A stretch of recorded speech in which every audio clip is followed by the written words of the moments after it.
মন্ত্রী যায় নাই মালিক শাহর দরবারে। বুঝতে পেরেছেন? আমরা মন্ত্রীর দরবারে দৌড়াই, মন্ত্রী অলির দরবারে দৌড়ায়। এই হচ্ছে ফারাক, এই হচ্ছে ফারাক। আরো যারা স্থানীয়ভাবে আলেম ওলামা আল্লাহর ওলিরা কাজ করেছেন, মাইজভান্ডার দরবার শরীফে হযরতে গৌসে মাইজভান্ডারি কেবলা কাবা রহমাতুল্লাহ আলাইহি, বাবা গোলামুর রহমান মাইজভান্ডারি কেবলা কাবা রহমাতুল্লাহ আলাইহি, ওনারা যেই সোসাইটির মধ্যে নিজের গ্রিপ জমিয়েছেন, মানুষকে যেভাবে, ওনারা তো সাধারণ মানুষ না, ওনারা তো দ্বীন প্রচার প্রসারের জন্য ওলি বানিয়েছেন। কি বানিয়েছেন? ওলি। কোন স্কুল আল্লাহ কোন কারণে খুলেছেন আমরা জানি না। আপনারা বুঝতে পারছেন? তো এখন নবুয়ত যদি বুঝতে চান, বেলায়েতের কাছে আসতে হবে। তো নবীদের মধ্যে আমার নবীর নবুয়ত যেমন সবচেয়ে বেশি বিস্তৃত, অনুরূপভাবে ওলিদের মধ্যে হুজুর গৌসুল আজমের বেলায়েত সবচেয়ে বেশি বিস্তৃত।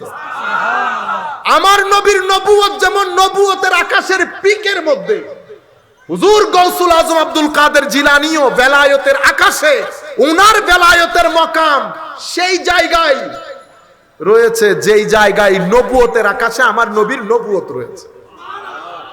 আমার নবীর উম্মত যেমন বেশি, হুজুর গৌসুল আজমের মুরিদও তেমন বেশি। আমার নবীর মুজিজা যেমন বেশি, হুজুর গৌসুল আজমের কারামাতও তেমন বেশি। কেমন বেশি? এখন এই যুগের মধ্যে যেহেতু এটা একটা জড়বাদী যুগ, কি যুগ? জড়বাদী যুগ। জড়বাদী যুগ, যতক্ষণ পর্যন্ত নিজের চোখে না দেখে ততক্ষণ পর্যন্ত কিছু জিনিস বিশ্বাস করতে চায় না। জড়বাদী যুগের মধ্যে ইমোশন থাকে না, মহব্বত সেকেন্ডারি হয়ে যায়, সম্মান সেকেন্ডারি হয়ে যায়, স্নেহ করা সেকেন্ডারি হয়ে যায়। আমার নবী আমাদেরকে শিখিয়েছেন, বড়দেরকে সম্মান না করলে, ছোটদেরকে স্নেহ না করলে সেই ব্যক্তি আমার উম্মত নয়, আমার উম্মত নয়। কিন্তু ম্যাটেরিয়ালিস্টিক দুনিয়া সেটা বুঝে না। ম্যাটেরিয়ালিস্টিক দুনিয়ার মেজাজ, প্রকৃতি, গতি, চলার ধরন সবকিছু ইমোশনাল দুনিয়ার চেয়ে ভিন্ন। ম্যাটেরিয়ালিস্টিক দুনিয়ার মধ্যে আত্মীয়তা সেকেন্ডারি। ম্যাটেরিয়ালিস্টিক দুনিয়ার মধ্যে গরিবের প্রতি সহানুভূতি, সহযোগিতা, এগুলা সেকেন্ডারি ইস্যু। ম্যাটেরিয়ালিস্টিক দুনিয়ার মধ্যে আমি আসল, আগে আমি দৌড়াদৌড়ি, প্রতিযোগিতা, এটা হচ্ছে ম্যাটেরিয়ালিস্টিক জড়বাদী দুনিয়ার পরিচিতি। এখানে সবাই লাফালাফি করে, সবাই দৌড়াদৌড়ি করে, সবাই নিজেকে নিয়ে ব্যস্ত, আরেকজন মরে যাক, উল্টে যাক, কোনো খেয়াল। গরিব ঘরের মধ্যে হাসপাতালে, গরিব ঘরের মধ্যে এক একজন এক এক ভাবে কষ্ট পাচ্ছে, আমি সেদিকে তাকাচ্ছিও না। কেন? কারণ জড়বাদী যুগ, প্রত্যেকেই নিজেকে নিয়ে ব্যস্ত এমন ভাবে থাকে, আরেকজনের খেয়াল রাখার কোনো ফুরসত নাই। কিন্তু আমার নবী যেই সমাজ দিয়েছেন সেই সমাজ আবার এরকম না। সেই সমাজের নিয়ম কি? সেই সমাজের ভিত্তি হচ্ছে মহব্বত, সম্মান এবং সহযোগিতা। মহব্বত, সম্মান, সহযোগিতা। আপনি যদি সহযোগিতা না করেন, আমার নবী বলছে আমার উম্মত না। কিভাবে বলছে? আল্লাহর কসম করে বলছি সেই ব্যক্তি বেঈমান। কয়বার বলেছে? 3 বার। ওয়াল্লাহি লা ইউমিন, ওয়াল্লাহি লা ইউমিন, ওয়াল্লাহি লা ইউমিন। আমি আল্লাহর কসম করে বলছি সেই ব্যক্তি মুমিন না। সাহাবায়ে কেরাম বলছেন, ইয়া রাসূলুল্লাহ, আপনি কার কথা বলছেন? মাল্লাম ইয়ামান জারাহু বাওয়াইকুহু, যেই যার অত্যাচার অনাচার থেকে তার প্রতিবেশী নিরাপদ না, সেই ব্যক্তি আমার উম্মত। দেখছেন আমার নবীর সমাজকে কোন জায়গায় নিয়ে যাচ্ছেন? সহযোগিতার উপর আমার নবী স্থাপন করেছেন আমার নবীর সমাজ, সম্মানের উপর। কিন্তু আমরা যেই সমাজে বসবাস করছি সেটা সেই সমাজ না, সেটা হচ্ছে দৌড়াদৌড়ির সমাজ। আপনি যখন এভাবে জীবন যাপন করবেন, সিদ্ধান্ত আপনার। আপনার জীবন থেকে 2টি জিনিস একেবারে হারিয়ে যাবে, যেভাবে সমাজ থেকে ব্যাঙ হারিয়ে গেছে। এটা আমার নবীর হাদিস। আল্লাহর সৃষ্টি জগতের মধ্যে কিয়ামতের আগে আগে যেই জিনিসটা প্রথম হারিয়ে যাবে সেটা ব্যাঙ, আদ-দিফদা বলে আরবির মধ্যে। ব্যাঙের আওয়াজ শুনতে পান এখন? নাই। সমাজের মধ্যে আপনার জীবন থেকে দুটি জিনিস হারিয়ে যাবে। এবার আপনি আলেম হন, প্রফেসর হন, যেই হন, আপনি দুইটা জিনিস খুঁজে পাবেন না। কি? শান্তি এবং স্থিরতা। শান্তি এবং স্থিরতা আপনার সমাজে থাকবে না। আর আপনি যদি আমার নবীর কাছে আসেন, সেটা কোনটা? সহযোগিতা, মহব্বত, সম্মান। এখানে শান্তিও আছে, এখানে স্থিরতাও আছে। মনে রাখবেন, ধরেন আমি মাসে 1 কোটি টাকা ইনকাম করি, হয় না? অনেক মানুষের আছে তো। আপনি কি করেন? 1 কোটি টাকা আপনি ইনকাম করেন আর না করেন, এগুলা কিন্তু আপনার টাকা না। কেন? আপনি যদি উল্টো লটকে যান 1 কোটি টাকা শেষ করার জন্য, আপনি মাসে শেষ করতে পারবেন না।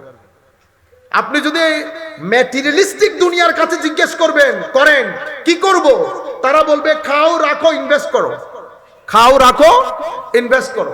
আপনি আমার নবীর কাছে আসলে আমার নবী বলবে খাও, খাওয়াও, রাখো, ইনভেস্ট করো। একটা জিনিস বাড়িয়ে দিয়েছি, একটা জিনিস বাড়িয়ে দিয়েছি, সেটা কি? ইতআমুত তাআম, মানুষকে খাওয়ানো, মানুষকে সহযোগিতা, মানুষের মুখে হাসি ফোটানো। এজন্য আমার নবীকে যখন জিজ্ঞেস করা হয়েছে ইসলামের মধ্যে কোন জিনিসটা উত্তম, আমার নবী সাল্লাল্লাহু আলাইহি ওয়াসাল্লাম বলেছেন ইতআমুত তাআম, মানুষকে খাওয়ানো। খাওয়ানো মানে শুধু ভাত খাওয়াইতে হদ দেন, এনে এক কথায় বুঝাই দিয়ে দে। খাওয়াও মানুষকে, মানুষের যে অর্থনৈতিক জটিলতা সেটাকে রিল্যাক্স করো, মানুষকে মানুষের কষ্ট লাঘব করো। এটার ভিতরে আপনার রিল্যাক্সেশন জড়িত। আমি আপনাকে গ্যারান্টির সাথে বলছি, আপনি যদি চান শান্তি মতে রাতে ঘুমাতে, আপনার যদি টাকা থাকে, কিছু টাকা আপনি কিছু পরিবারের জন্য খরচ করেন। যার 1 লক্ষ 2 লাখ টাকা ইনকাম আছে, উনি ইচ্ছে করলে ইজিলি 5,000 টাকা প্রতি মাসে এক ফ্যামিলিকে দিতে পারে, পারে না? আমাদের আমেরিকার লোক, ইংল্যান্ডের লোক, ইউরোপের লোক, আপনারা কল্পনাও করতে পারবেন না। অনেককে এখানে বলতে শুনেছি যে আমাদের ওখান থেকে ইয়া আসে না। কি আসে না? এটারে কি বলেন সাজ্জাদ ভাইরা? রেমিটেন্স। রেমিটেন্স আসে না। আবার রেমিটেন্স? আমেরিকা, ইংল্যান্ডের লোক যেই পরিমাণ সহযোগিতা বাংলাদেশের পরিবারকে করে, আপনারা সেটা স্বপ্নের মধ্যেও কল্পনা করতে পারবেন না। তাদের টাকা পয়সা কিন্তু আমাদের বর্তমান বাংলাদেশের অনেকের চেয়ে বেশি তা না। তারা খুব সাধারণ ইনকাম করে, কিন্তু অনেক ফ্যামিলি এমন আছে 2-3 হাজার ডলার ইনকাম করে 2 পরিবার বাংলাদেশে পরিচালনা করে। $3,000 আমেরিকাতে ইনকাম হওয়া মানে আপনার দেশে 60,000 টাকার ইনকাম। আপনার দেশে 60-70 হাজার টাকার ইনকাম করলে যে আন্দাজে আপনি চলবেন, ইউরোপ আমেরিকার মধ্যে $3,000 $4,000 ইনকাম করলে সে আন্দাজে চলবে। কিন্তু তারা সেখান থেকে বসে ফ্যামিলি গুলাকে এভাবে সহযোগিতা করবে। তো আমার নবী সাল্লাল্লাহু আলাইহি ওয়াসাল্লাম এই জায়গার মধ্যে ধর্মটাকে রেখেছে। আপনি যেই কোনো ওলির দরবারে যান, খাওয়ানো, প্রত্যেক মাজারের শান খাওয়ানো। যেই মাজারে আপনি যাবেন, যান, খাওয়ানোর রেওয়াজটা আসে। এটা কোত্থেকে পেয়েছে? এটা আমার নবীর দরবার থেকে পেয়েছে। অসংখ্য দরবারের মধ্যে আমি তো রাজনীতি করি, ধর্মের নাম দিয়ে করি না। রাজনীতি করেন, কোনো অসুবিধা নাই, কিন্তু ধর্ম বিক্রি করিয়েন না। ধর্ম বিক্রি, আপনি বলবেন হুজুর ধর্ম বিক্রি করলাম কেন? ভোট আইবের আগে দিয়ে অনারা ইন্দি দূরনকা মানুষের কাছে তখন না। এনে আমেরিকা খারাপ, আবার আমেরিকান বইব কথা হলেন, অ্যাম্বাসেডার হলো বইব, ইন কি কথা? মানুষ তো রাজনীতি করেন না। বুঝুন, আমি আপনাদেরকে বুঝাইতে চাচ্ছি, এখনো পর্যন্ত আল্লাহর ওলির দরবারে আপনি সেই আমাদের জামালপুরে, এনায়েতপুরে যান, জোহরের নামাজের পরে খাদ্যের ঘর ওপেন, মুসলিম নন মুসলিম সবাই মিলে খাচ্ছে। মালিক শাহ কুতুবী রহমতুল্লাহ আলাইহির দরবারে 4 থেকে 5 হাজার লোক খাচ্ছে না? শাহে আমানতের দরবারে বলেন, মাইজবান্ডার দরবারে বলেন, সমস্ত দরবারের মধ্যে মানুষ খাদ্য গ্রহণ করছে। কোত্থেকে পেয়েছে? ইতআমুত তাআম, আমার নবীর ওই ঘোষণা থেকে। এটা হচ্ছে জড়বাদী সমাজ আর আমার নবীর দেওয়া বিধান। সিদ্ধান্ত আপনার। আমি তরুণ প্রজন্ম যারা আছেন তাদেরকেও বলবো, শুধু আমি পাগল হয়ে যায়েন না, মানুষের চিন্তা করবেন, মানুষের চিন্তা করবেন। আপনি মানুষের কষ্ট যদি লাঘব করেন, আমি গ্যারান্টির সাথে বলছি আল্লাহ আপনার কষ্ট লাঘব করবে। আপনি শুধু পকেট পুরাই ফেলে কোনো লাভ নাই। যদি রাজার মতো চলতে চান তো মানুষকে দান করেন রাতের গভীরে। আল্লাহর ইজ্জতের কসম করে বলছি রাজার মতো চলবেন। মানুষ মনে করবে আপনার কাছে কোটি টাকা আছে, অথচ আপনার ব্যাংকে খুঁজলে 2 লাখ টাকাও পাওয়া যাবে না। কিন্তু আল্লাহর ইজ্জতের কসম, রাজা মহারাজা যেভাবে চলে, বাহাদুরির সাথে চলে গেছে, আল্লাহ সেভাবে চালিয়ে নিয়ে যাবে। আল্লাহ সেভাবে চালিয়ে নিয়ে যাবেন। শান্তি এটার মধ্যে। আমার নবী আমাদের জন্য সে এক্সাম্পল সেট করেছেন।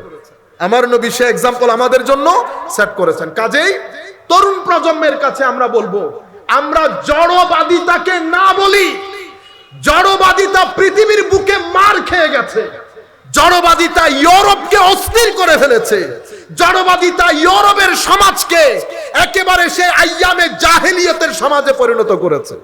ডিভোর্স রেট বেড়ে গেছে, ক্রাইম রেট বেড়ে গেছে, ড্রাগ ডিলিং বেড়ে গেছে, রেপ রেট বেড়ে গেছে।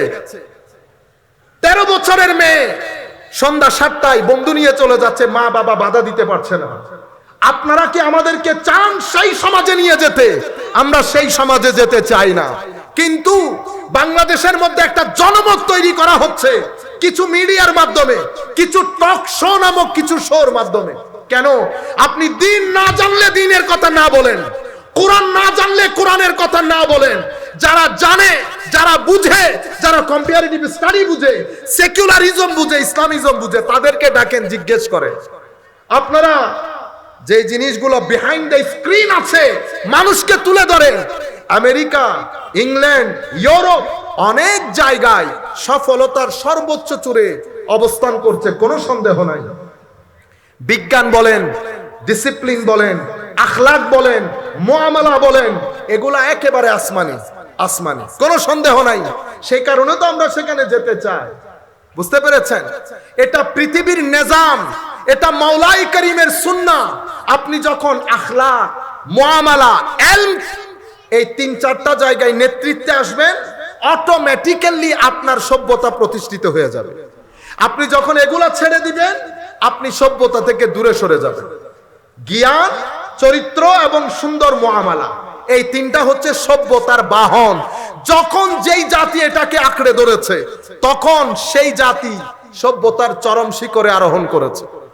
ইংল্যান্ড, আমেরিকা, আগে আমরা ছিলাম, আমাদের আখলাক সুন্দর ছিল, ইলম আমাদের কোঠায় ছিল, সব সভ্যতাকে আমরা লিড করেছি গত 1250 বছর। এটা আমরা ছেড়ে দিয়েছি। আমরা মাহফিল করি ঠিক, বলেন তো আমাদের আখলাক সুন্দর কিনা? আমাদের আখলাক সুন্দর না। আমাদের জ্ঞান গরিমা নাই। আমরা মুখের কথা সুন্দর না, আমরা অহংকারী, আমরা মানুষকে ঠকাই। আমরা দাড়ি টুপি রেখে হোটেলের মধ্যে হেন কোনো জিনিস নাই মানুষকে খাওয়াচ্ছি না।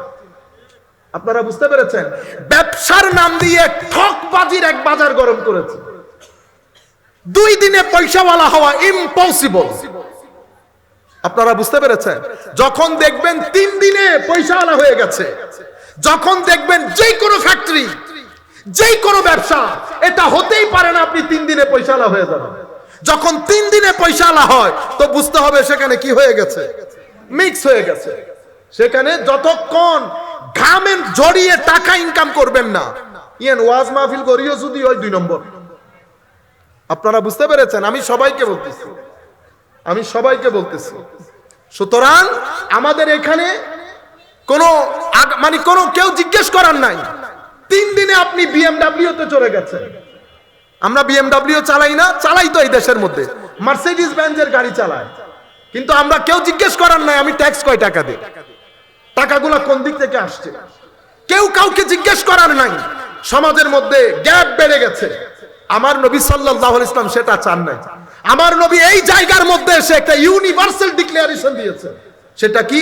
মান গাশশানা ফালাইসা মিন্না। যেই ব্যক্তি প্রতারণার সাথে জড়িত, সেই ব্যক্তি আমার উম্মত না। যেই কোনো গ্রাউন্ডে, ওয়াজে হোক, ব্যবসায়ী হোক, যেই কোনো গ্রাউন্ডে আমি যদি প্রতারণার সাথে জড়িত থাকি, আমি আমার নবীর উম্মত না। কারণ যদি নবীর উম্মত হতাম, ইসরাইল কখনো আমার দিকে চোখ তুলে তাকাতে পারতো না। কিন্তু মনে রাখবেন, শাসক আর শাসিত দুইজনের মেজাজের মধ্যে ফারাক থাকে। একজন হচ্ছে শাসক, ওয়েস্টার্ন কান্ট্রি, এখন তাদের শাসকের ইগো আলাদা, শাসকের অ্যাটিটিউড আলাদা। শাসক সবকিছুকে তারাই ডিফাইন করবে, ডেমোক্রেসি বলেন, এগুলো বলা আমাদের জন্য নিরাপদ না। ডেমোক্রেসি তারা ডিফাইন করবে, হিউম্যান রাইটস তারা ডিফাইন করবে। এখন ডেমোক্রেসি এবং হিউম্যান রাইটস ভায়োলেট হচ্ছে প্যালেস্টাইনের মধ্যে, কেউ বলার নাই। কেন? কারণ তারা শাসক, তাদের যা মন চাই করবে। আমার কথা হচ্ছে, আমরা সাধারণ মানুষ, আমরা রাস্তায় নামিয়ে ইমোশন জাগায়, মানুষকে দেখায় আপনার এই ইমোশন ঐক্য দান করো। আপনারা বুঝতে পেরেছেন? সেই কারণে আল্লাহর ওয়ালিদের শিক্ষা বাইরের দুনিয়া পছন্দ করে না। তারা কখনো চায় না আল্লাহর ওয়ালিদের শিক্ষা পৃথিবীতে প্রমোটেড হোক। কেন? কারণ এটা এমন একটা শিক্ষা, এটা যদি পৃথিবীকে একবার এই মজা লাগাইতে পারেন, পৃথিবী এখান থেকে যাবে যেই মজা বাবা মহিউদ্দিন লাগিয়েছে।